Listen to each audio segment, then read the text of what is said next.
burya hajya yaba twari dufise senari n'amashinga amategeko bikora neza biba byashizeho umugwi kandi abanyagihugu bakabimenya bakavuga n'ingene bazogira none mwoba mwarumvise umugwi ndababaza ninde warumvise umugwi n'amashinga amategeko yashizeho uri kuragira amatohoza kw'ivyo bintu uya none ko bijya bintu ari ibara abantu bari imbere y'abandi ibintu vy'umwina wo bigabanya ibintu vy'umuntu wo bigabanya ibintu vy'ukurondera kwikumakumira kw'igihugu nabivuze akora darusha yaravuze ingorane dufise nabivuze ndabisubiremo ni mwina w'ubutegetsi n'umuntu wo kurondera kujya kwisiha murabizi kwisiha yambara yiba impuzu itayambara ikira uruhindi itajisha ikiba isuka itarima ivyo bintu rero ugiye mu butegetsi ufise aho gatima ntibikunda abantu rero bari imbere hanyuma ubutungane bukore umuntu kandi ahabwa amabanga ari uko abishoboye hanyuma ibintu byose bibe mu muco Burundi bwari mu bihugu 130 byamuzwe n'igiturire hama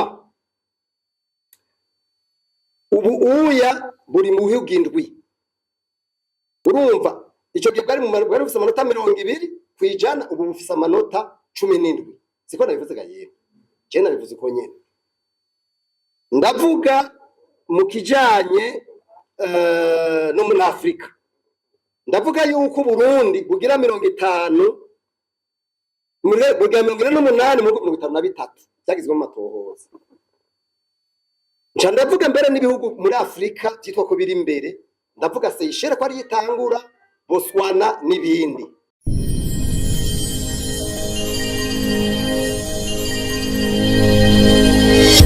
ana ubutunzi ndagwutsa yuko mu ibwizwa shingiro mu ngingo ya 695 no mu itegeko ryo kugwanya igiturire mu ngingo ya 29 bavuga yuko umuntu agiye gutwara mu minsi 30 mu minsi 15 yagiye mu mabanga cegera kwerekana ubutunzi babivuga kuva ku mukuru w'igihugu gushika ku muntu agira amafaranga uwo bita caissier murumva caissier bakavuga yuko abo bantu bitwa ko ari bari hejuru babyerekana mu nama muri sentare ntayinyuzwa hanyuma abandi bari bashizweho n'amadekret y'umukuru w'igihugu bakabwerekana muri cour d'appel abandi kurundi rugero bakabwerekana muri sentare z'igihugu grande instance muganda ganda kubwira yuko kuva iryo tegeko ni ryajyari 2006 mu 2006 murabe aho ibintu bigoreye ariko nenda kubwire ngo ugenda kubaza muri grande instance muri cour d'appel bakubwira ko n'ibyo bintu atavyo bazi none vraiment nimwumva yuko burya tugeramiwe amategeko y'ibikanganyoni nivyo nababwira y'amategeko y'ibikanganyoni ni ukuvuga rero ibintu vya volonté politique biri mu majambo gusa cyo tuvyumvikana biri mu majambo ivyo ntawo kwirirwa arabideha ata muntu vraiment yo kwirirwa arabiteba ko cyane kw'ikibazo cyo kwerekana ubutunzi c'est une question vraiment qui prouve que la volonté politique qui est souvent chantée par les dirigeants de lutter contre la corruption est une volonté politique trompeuse, excusez-moi du terme. Aussi longtemps qu'il n'y aura pas des actions concrètes en matière de lutter contre la corruption, ça ne sera pas possible. Hanyuma Tarasisi ngo hariho ishaka mu vya politike ngo ry'umukuru w'igihugu hanyuma muca muvuga muti none ibi byose muvuze mwoba muramurondera mu bivugane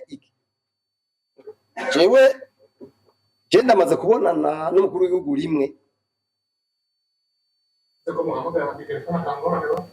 je ndakubwiye ko tumaze kubonana rimwe ibindi ntubimbatse je ndakubwiye je ese ndavugira imbere y'amaradiyo ya tumaze kubonana rimwe tuvugana iki kibazo rimwe ritarenga nirirenguke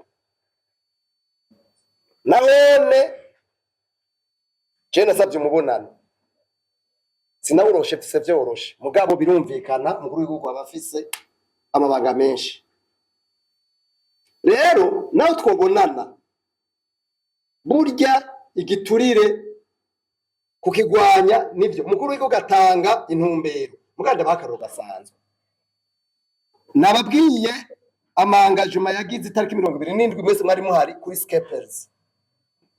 Mwese mwarumvise ijambo yavuze ro 31 Desembre umwaka itariki 31 z'ukwezi kwa 12 Kigarama. None cyabaca bari mwayumvise mwese. Urikome yaragize ibintu bita kwandika bya bintu byose byemewe.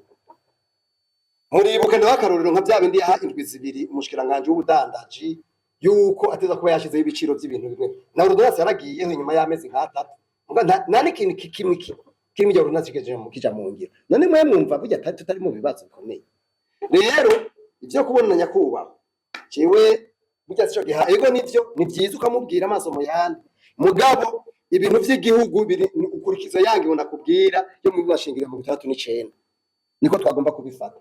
Rero inyishu yawe je nibaza ko yumvikana mwe mugende murabe bijya bintu byose byemewe. Hari ivyo wagomba gukora umukuru w'igihugu mugabo yatanga message hanyuma agacakwiye ikigo cyo kugwa rero niki hagiye kuba mechanisme d'evaluation. Umuntu yashinzwe ikintu ari mu rwego rw'igihugu ntagikore abibazwe hanyuma general dovabilité mugabo ingore dufise nuko dufise n'amashinga amateka n'amaguza amateka umengo ntibibaho. Abo nibo bagomba n'umugambo utwara eka ntuca kure n'umugambo utwara urabibazwa mugaje numvise nawo bidoga mu bandi nani mwumvise Reveria cyagi havuga byabagaza akavuga yuko yashoye umengo ngo umugambo w'amavoka yagize ngo yajyanye muri leta bibaze y'amezi 6. None umukuru yidoze umunyamabanga mukuru wa Sendefite akidoga abantu bari none mwene jewe rufyiri inzosha bigenda gute no bica bigora twebwe buje mu bisanzwe arider agenda imbere y'abanyagihugu azanye solution niko kwisi yose arider ni kujya kumugabo mu rugo udashobora kujya kwidoga kubwira umwana ngo nabuze rasyo ntibibaho uri umugabo ubwo bugabo cyashaka ko kwambora nabwo bugifise uri umugabo mu rugo hajya abantu bose bafise ingo barabizi ntushobora kugenda mu rugo ubwira umwana ngo burya byase upfumu kera nimwe ahora mwumva ko baca bateka impuzu nyimpuzu bavuze ibyo bateka kugira ngo umwana abone yuko inkono iri kuziko mugabo akayagiye ariko ari kugira ngo aze gusura ibyo ni mubizi mwebwe. Rero umuntu amaze nivyo ndababwira ni abantu benshi barirukira mu butegetsi barukira mu burongozi mugabo ntibazi mu by'ukuri ishari cyo burongozi. Umurongozi agomba kwenkara nico bita espoir ahari hose atari ukosa no marche pas. Hanyuma Remy sabe Reymo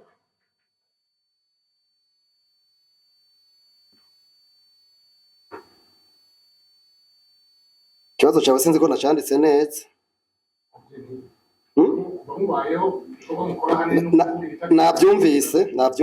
Nabyumvise iki kibazo cyawe rero jewe nagenda kubwire yuko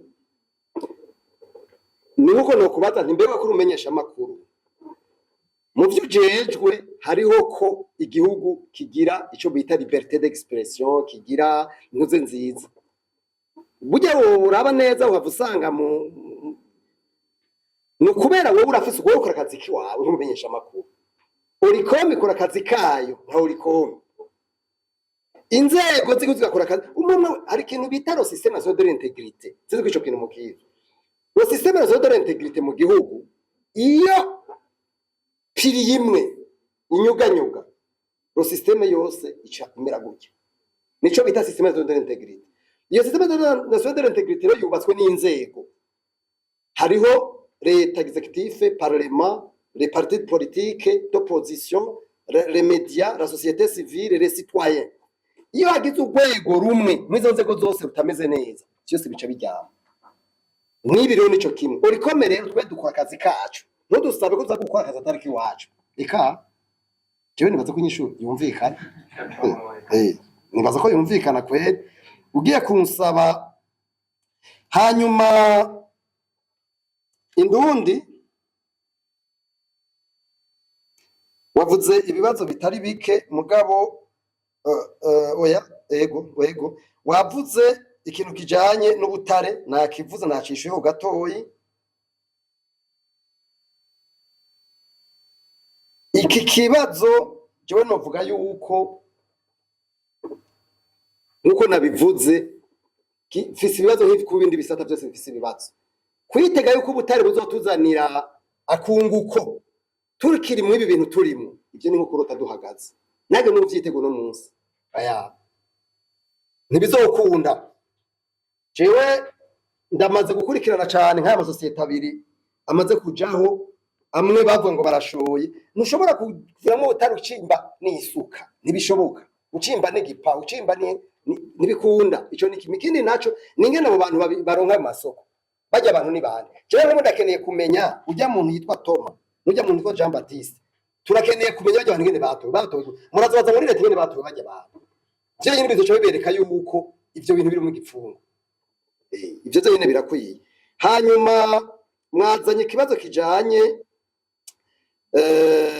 n'ibintu by'amankete Sena yavuze bijanye n'amafaranga y'amakomine, ucujaniranya n'ibintu bijanye n'amakoperative yasangwe.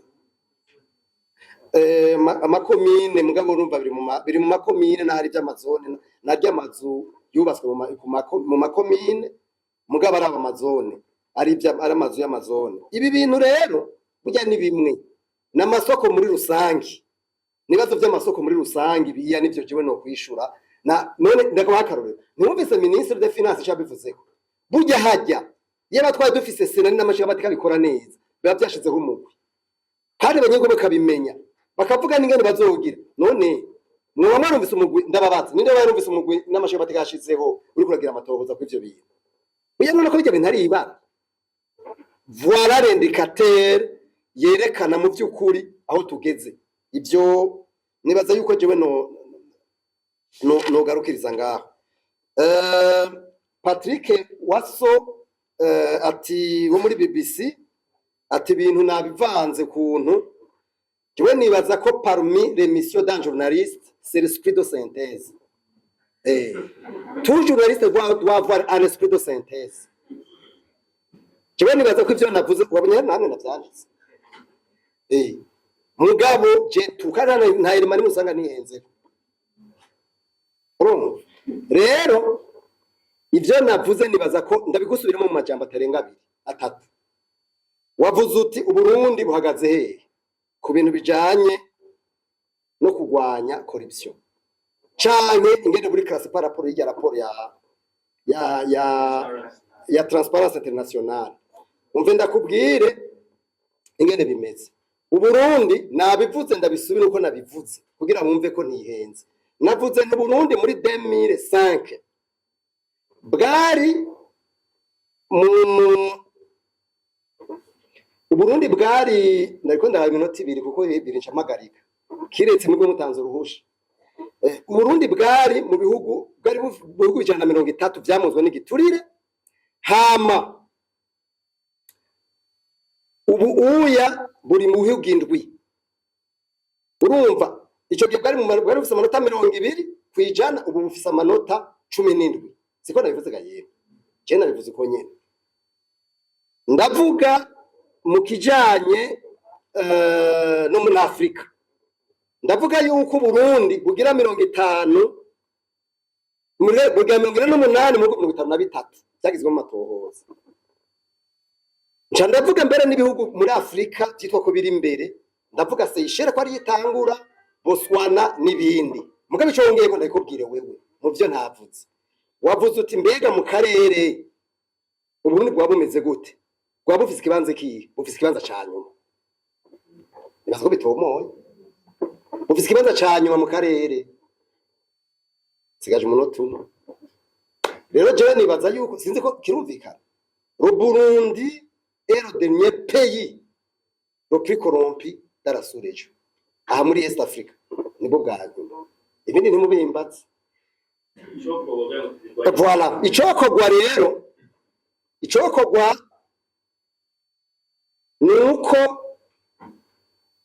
abantu bari imbere y'abandi ibintu by'umwina bo bigabanye, ibintu by'umuntu bo bigabanye, ibintu by'ukurondera kwikumakumira kw'igihugu nabivuze akoro darusha yaravuze ingorane dufise nabivuze ndabisubiremo ni mwina w'ubutegetsi ni muntu wo kurondera kujya kwisiha murabizi ko isiha yambara yiba impuzu itayambara ikira uruhimbi itajisha ikiba isuka itarima ivyo bintu rero ugiye mu butegetsi ufise aho gatima ntibikunda abantu rero bari imbere hanyuma ubutungane bukore umuntu kandi habwa amabanga ari uko abishoboye hanyuma ibintu byose biri mu muco erega biroroshe ibuye bizokorwa biri muri ya strategie nationale de lutte contre hamwe nk'ya strategie kiya gitabo gira ko coja mu ngiro uko twabivuganye cyo ndazi ko ibintu byo shobora gukura mugabo bikaguma ari amajambo gusa ukuguye ndababwije ukuri bizotugora murakoze